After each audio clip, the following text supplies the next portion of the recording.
All right, everybody, welcome to Talking Real Estate at Champions Real Estate Team here at Berkshire Hathaway Home Services Ambassador Real Estate Company. We jumped on here a little bit later. I was actually getting my car worked on, so I can get out there and show some homes. So give a shout out to the guys over at Toyotex. So if you have a Toyota or Lexus vehicle, those are the guys to talk to about getting your vehicle serviced or worked on or anything like that. So if you got a Toyota or Lexus, give those guys a holler. They're over off about 102nd and L Street, Toyotex. Ryan Gentry's the owner. Worked at a Toyota dealership for 13 years, so he's very well versed in the Toyotas and Lexuses. So, but anyways, we'll jump into what's going on in the real estate market here real quick, as we're a little bit later than normal. But as we see here, so we have 534 new listings that hit the market this last week. 355 contracts written, and then 609 homes sold. So big picture looking at it, we've had these obviously 534 new listings is probably the highest we've had in quite a little bit of new homes coming on the market. The 355 contracts written is a little bit lower than what we've been seeing. So what that's kind of telling me is some of those people are getting their houses on the market, trying to get them sold before the holiday season kind of rings in here. And then the low number of contracts written, just before we got on here, Russ and I were kind of talking offline, kind of what we're seeing. And I think that a lot of those people that potentially had their houses or were house hunting, in that spring and summertime, got a little frustrated, and then kind of took a break a little bit. I've kind of just got back into the swings of daily life and haven't really thought about getting back in the housing market side of it. And maybe, we'll just look next spring, next summer. My suggestion is get out there as soon as you can, because we have more inventory out there. And obviously you can see here, less contracts written, kind of week to week. So that's one of those things, you have less competition, and if you are in a lease, maybe, check that lease agreement and see what the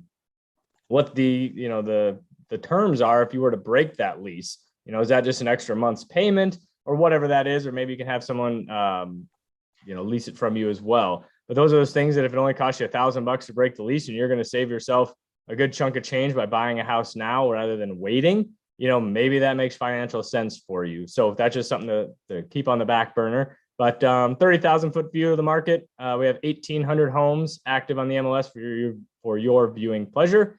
And we have about just over 1,000 homes in the Douglas and Sarpy County area. Existing homes is about 641. New construction is 363 homes. And then months of inventory has gone up a little bit, about a month and a half. Essentially what that means is we've had less contracts written, more houses go on the market, hence the months of inventory goes up. So what that month of inventory means is basically if no other homes came on the market after today, we would run out of houses in 1.5 months. So in about 45 days, we'd have 0 homes on the market. So average sale price kind of up about 12% or so from this time last year as we go through. So as I kind of my message today is that if you were one of those buyers that was potentially waiting or was looking earlier this year, now is the time to get out there and see if something trips your trigger. There's less competition from a buyer's perspective, but also from a seller's perspective, the market is still very strong. You may not necessarily get 15 offers that we've been seeing, in the summer months, but you're getting very strong, solid offers because those buyers are ready to go. They don't want to monkey around with it, those type of things. But also in this marketplace as a seller, you need to make sure your house is in great condition, because buyers are very finicky, right now, because they've missed out on houses. They know what the prices are going to get them.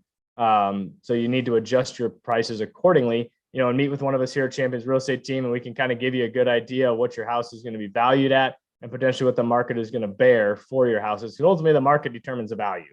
Us as agents, we can kind of get a good pulse on it, what's going to happen. But until you get a couple buyers in there and what they've been seeing, and their comparative analysis that they've had, what's 200,000 get them versus what, 190 gets them. It's a big difference sometimes. So the other thing is some of those houses may be held over a little bit. They've been on the market a little bit longer.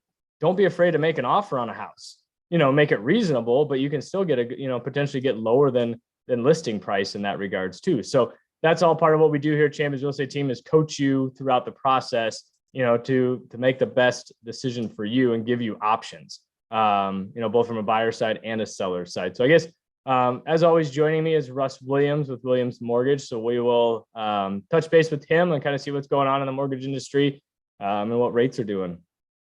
So, Mark, we've been talking about it for quite a few weeks here, that at some point in time, the Federal Reserve was going to determine that employment had returned enough that they were going to allow interest rates to start rising.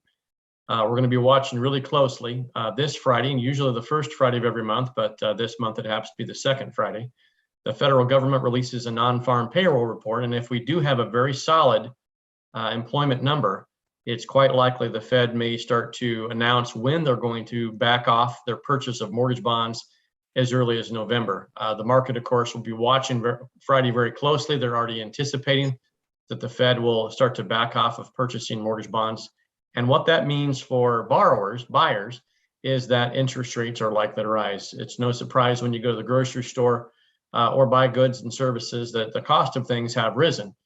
We've been hearing for quite some time that the Fed has believed that those increases are temporary, those inflationary increases in price are temporary. We'll start to know whether or not those are temporary or not when we come out the other side of COVID, but it's likely that interest rates will start to rise. So to your point, Mark, which I wholeheartedly agree with, we are seeing inventory sitting just a little bit longer now. They're not selling necessarily in a day or two, and we're seeing fewer offers on homes. We're not seeing 8 and 10 as many as we were early in the year. We might see 1 or 2 or maybe 3. But what that means to those folks that haven't won a bid, haven't bought a property, maybe were discouraged earlier in the year, now is your time to get out there. Inventory has improved a little bit and rates are still very low. So your buying power and borrowing power are both as strong as they're going to be for the near future.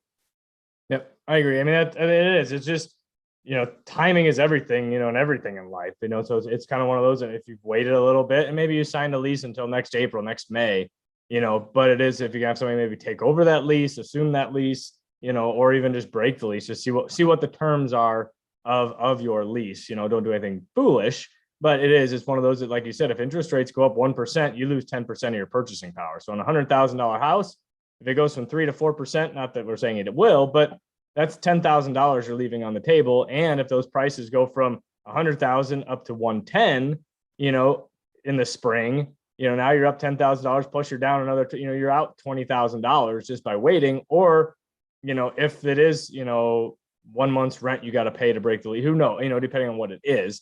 But for $1,000 investment, you're going to save yourself 10 in the back end. So it's just a matter of looking over the terms of your lease and stuff like that. So if you have questions on that, maybe consult a real estate attorney before you do breaking any contracts or anything like that. So, but yeah, I think that's kind of what we had to cover on today. I don't know if there's anything else you had to touch on, but yeah, that's it for now. One other thing that we are expecting, usually between Thanksgiving and Christmas every year, the Federal Housing Finance Agency releases what is commonly called the conventional conforming loan limit. And that we're starting to see projections that we're probably going to see conventional loans next year in the 625,000 range. So those folks that wanted to buy jumbo but didn't have enough down payment, now effective starting probably anytime now, we're going to start to see 3% down payment available to maybe $640,000, $650,000. So, yeah, great. And I just jumped onto our championsrealestateteam.com website. On there, you can download on our home buyer's guide. So if you're thinking about buying a home, this kind of gives you some good ideas of what to expect, the steps involved in that aspect of it. And then also we have the home seller's guide. So obviously if you're thinking of selling your house, getting things ready. We just had a client appreciation party this last weekend, and I've talked to a handful of past clients that are asking what's going on. Should we sell our house? Should we buy a house? In that regards. And so it's kind of something, hey, you can download this and kind of read it at your viewing pleasure in that regard. But as always, if you have any questions or comments, feel free to comment on any of the feeds that this goes out to on our YouTube channel, LinkedIn, Facebook. If you have topics you want us to cover, happy to cover anything with regards to real estate or the lending side of it or real estate investing, anything to that regards. But as always, give us a holler. My personal number, 402-672-7670. The Russ Williams, I believe it's 402-290-8936, correct? That's correct. Yeah, see, there we go. But yeah, great. Appreciate everyone jumping on and watching us either live or at a later time.